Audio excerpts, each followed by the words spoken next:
Thank you, John. Good morning. Bar Beach it is today.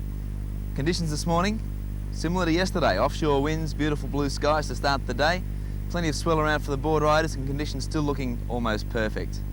The swell is still quite strong. We have waves up to 1.8 metres at all of the open beaches this morning, and that offshore wind from the northwest keeping conditions nice and smooth and glassy, holding those waves up, and the wave quality looking quite good, although it will improve a little later today as the tide starts to come back in. At the moment we have stacks of board riders in the water. Quite a different picture to yesterday morning, and it looks like being a great day all round for the beach. If you'd like to go for a swim today, take care, because there are strong sweeps and bad rips at all of our city beaches, and you should only be swimming between the flags. For the board riders, looks like being just a great day.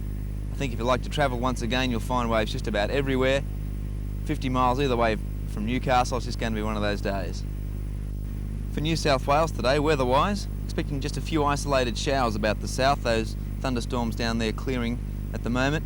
Areas of dust or haze for inland, generally warm in the northeast and cool to mild in the southwest. Southwest and northwesterly winds over most of the state, turning northeast in the north. And the forecast for the Hunter today, warm and mostly sunny. The chance of a late shower or thunderstorm in the upper Hunter. Northwesterly winds at 30 to 50 or 30 to 40 kilometres per hour. Slight to moderate seas offshore on a swell decreasing to low. Newcastle today heading for a top of 31 degrees. It's going to be quite warm along the coast. Scone expecting 28. And the outlook for Thursday, isolated coastal showers with a southwest to southerly change. Low tide this morning will be at 958.5 of a metre. High tide at 9 minutes past 4 this afternoon, 1.2 metres. Well, that's our look at the surf and weather this morning. Another beautiful day coming up. It's going to be a warm one. Plenty of sunshine, not a cloud in the sky at the moment. And for the board riders, just one of those perfect days. 2 days in a row is unbelievable. We haven't seen conditions like this for quite some time. Have a great day. We'll be back again tomorrow morning.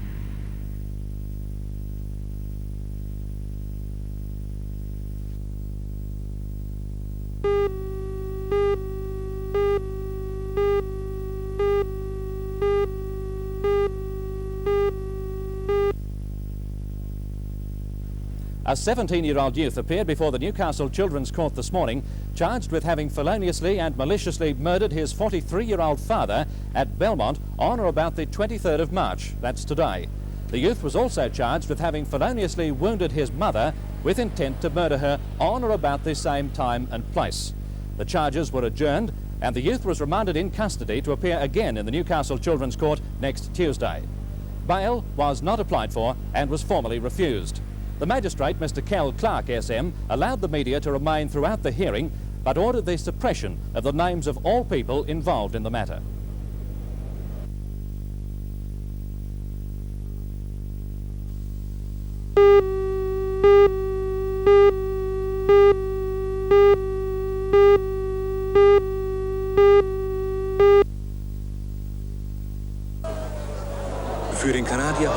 First sign of the oncoming disaster for the young Canadian skier Horst Bilal came at the 90-metre mark.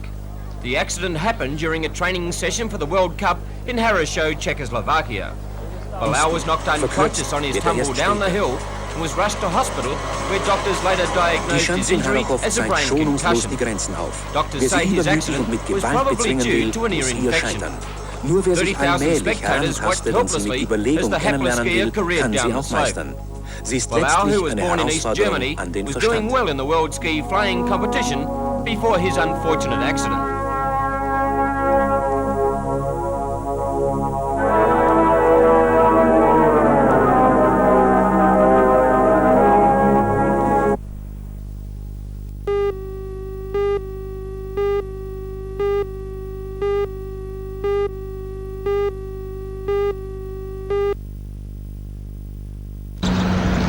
The City Council has given its approval to the townhouse development, which incorporates the Paul Brothers site in Torres Strait. However, the development is in 3 stages, and the local will not expect to be demolished for some time, possibly years. The Paul Brothers site is well known to Newcastle, established in the 1940s by a local family, Paul Brothers Proprietary Limited, now Roll Investments, which is building the townhouses. 3 years ago, the business changed hands.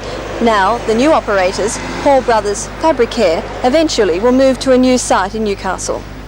The first stage of the three-stage townhouse development is on this site in Bar Beach Avenue, where 6 townhouses will be constructed. The second stage is on Torres Street, and the third and final stage is the Paul Brothers building itself. The company has 2 years to commence development, and council staff believe it won't be in the first 12 months. Development will depend on market conditions. The demand for townhouses in the Merewether area has dropped off with the development of other sites in the region, including the Potteries, another former landmark.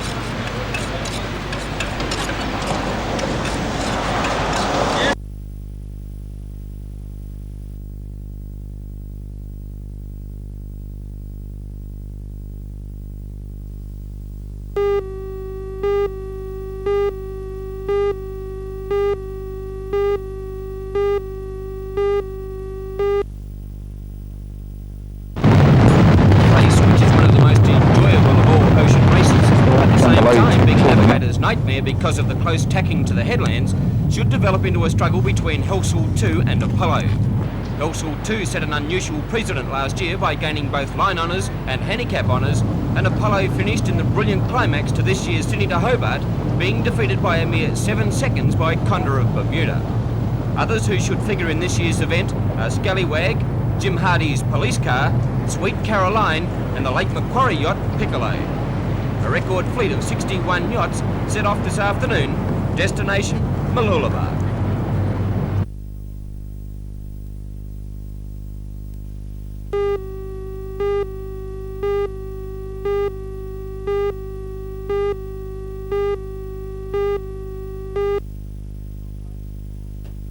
Cessnock High School students took to cleaning the streets today in the hope of raising $500 for the NBN Telethon in aid of cancer appeal. They were also raising money to buy needed school facilities. The school hopes to have raised more than $4,000. The cleanathon has had the side benefit of removing a great deal of litter from town streets and highway approaches. About 1,300 students and 85 teachers were involved. A teacher from the school, Mr. George Pelagi, said the response from the public has been terrific. Many residents had come out of their homes to congratulate the cleaners and offer on-the-spot donations.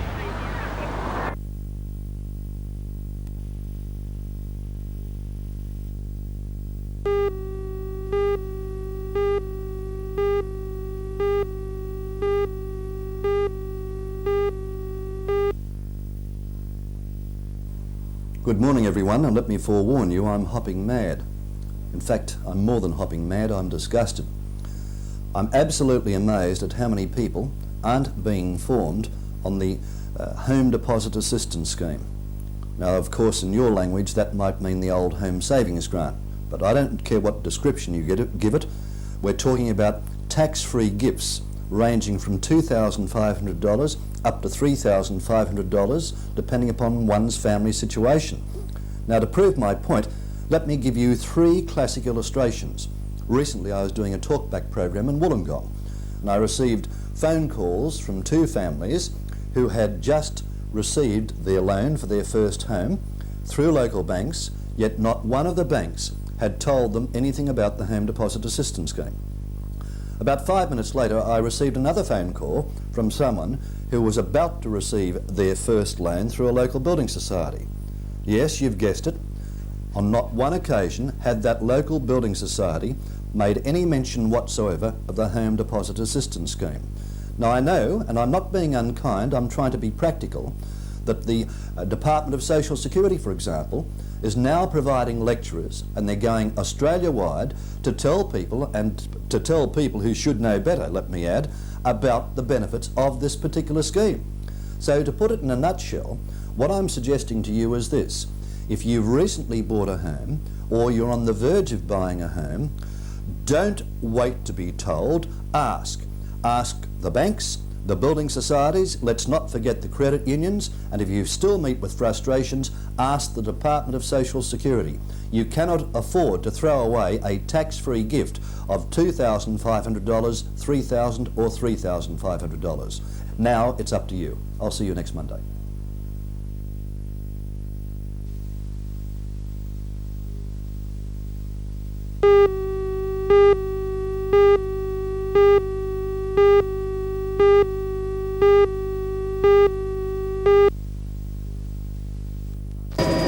Retrenchments at the Newcastle Steelworks, in the mining industry and in manufacturing have given the Hunter region the reputation of being a depressed area of Australia. The people of the city have proved they don't believe that and that they are made of sterner stuff. In the 24 hours from 8:30 on Friday night, the local television station, NBN, ran a telethon in support of the local cancer appeal to equip a cancer unit being built at one of the city's major hospitals. Despite the region's population, many of those suffering from cancer have had to travel to Sydney for specialist treatment. The people of the region took the cause to their hearts, and the response during the telethon exceeded even the wildest dreams of the organisers. By the time the television marathon finished last night, over $1.4 million had been raised, the best result on a per capita basis of any telethon ever held in Australia.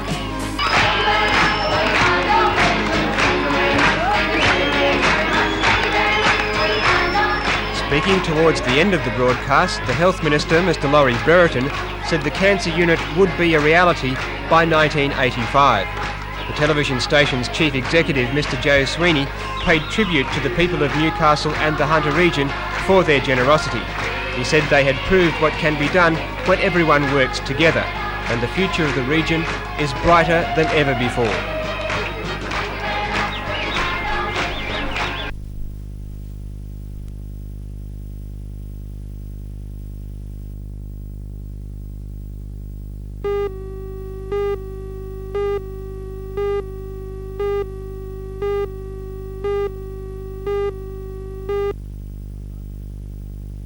By far the most serious effect of the week-long waterfront stoppage was the delay to coal exports.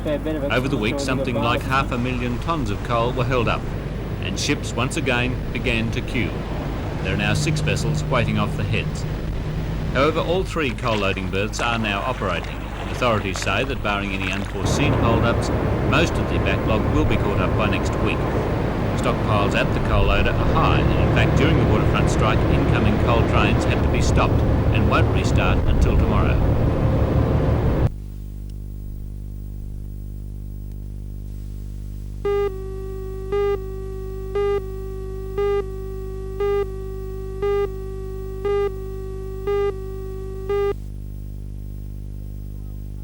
This is where the royal couple will be at various times tomorrow. Prince Charles and Princess Diana will arrive at the Williamtown RAAF base at 11 o'clock. From there they'll make their way to the International Sports Centre and then proceed to a civic reception and banquet at the Newcastle City Hall at 12:30. The royal couple will depart at 2:30 and travel along the New England Highway to Maitland, where they will transfer into an open car for the drive down High Street. From there, the Prince and Princess will travel to Williamtown, where they are expected to fly out at about 5 o'clock. The International Sports Centre will be a massive children tomorrow. Some 43,000 children from Australia and San Diego will travel to Newcastle to catch a glimpse of the Prince and Princess of Wales. Today the scene was one of biggest preparation. Students from Manhattan High School donated their services to paint welcome, and the ground was being secured for the grand occasion. The City Hall was also a hive of activity. 400 guests will attend the huge banquet, and a special cake has been made to make the royal couple feel at home. 275 policemen will be brought in from all over the region to supervise the crowds and traffic. Turton Road will be closed to the public on Rivers and Lambton roads from 9 o'clock to 9:30. Traffic will be clearing King Street between Narmy and Newton Street. Police request that you use public transport as much as possible tomorrow if you're coming in to see Prince Charles and Princess Diana. They also ask that you avoid King Street between 12 and 1 and that westbound traffic avoid Hunter Street between 2:30 and 3:30.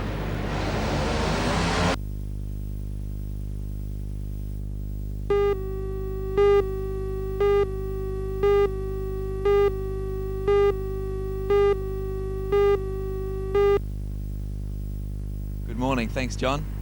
We've got very big seas this morning, waves up around 3+ metres at all of our city beaches. The wind's offshore, the sky's clear, a great day coming up, not a good one for the beach though. We have 2 surfers in the water here at Merewether this morning. They've been catching a couple of waves, but unfortunately most of these big waves are closing out.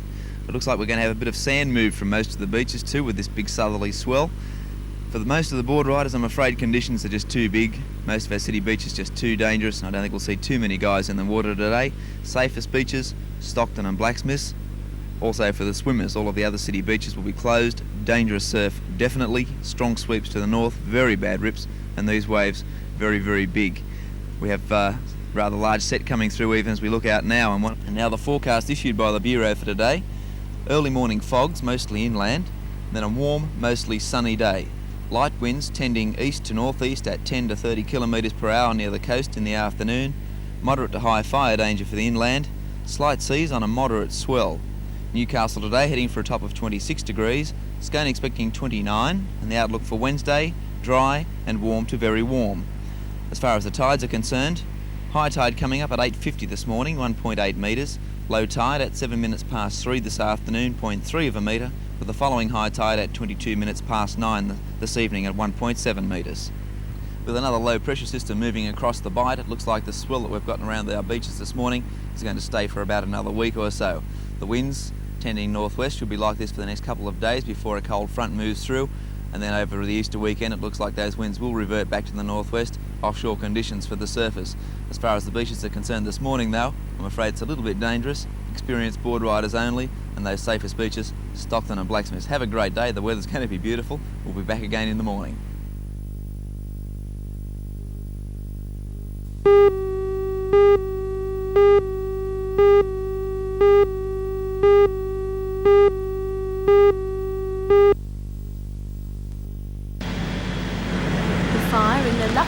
Building at the corner of Carrie and Arnott Streets in Hamilton broke out shortly before 9:30 last night.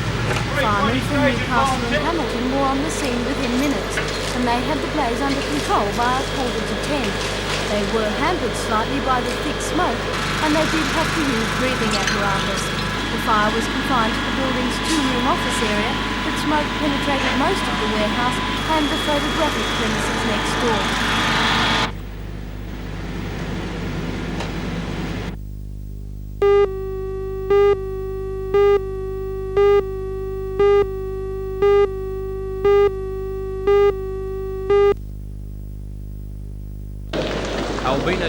Took out first place in the vault, and also in the 4 exercise, showing great agility in this tumbling run.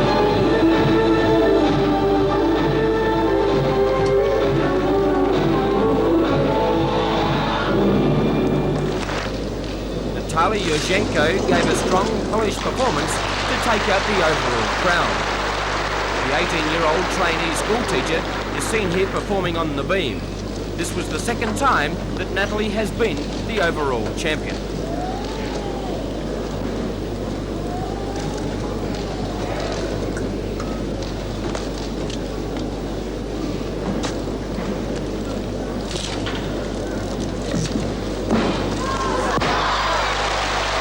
But the event which had everybody spellbound is the high bar, and this stunning routine by Yang Yushan of China earned him maximum points and the crowd's wild applause.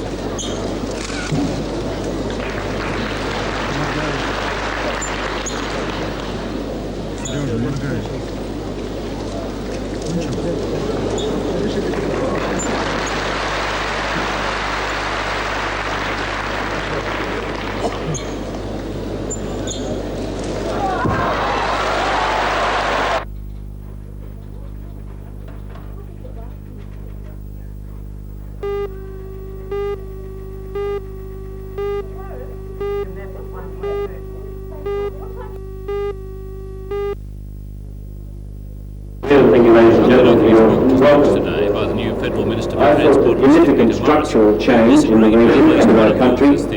Again, Newcastle is missed out by being a safe Labour seat. In my view. However, Mr Morris did Dr. Doherty makes the point for me for more informed of the city for its insight into the boom and bust cycle that seems to have followed Newcastle's growth since the 1850s. Book blames many of Newcastle's problems on absentee industrial corporations like the BHP. However, Dr Doherty believes Newcastle's future need not be the same as its past. I think Newcastle has many advantages over other industrial cities. Wollongong and Whyalla to name two. Also what's been happening in Pennsylvania and in North England. Newcastle has a great advantage that it's got a hinterland. The author's view is obviously shared by at least one of the new book's readers. There was a Newcastle before the BHP. There will be a Newcastle after the BHP.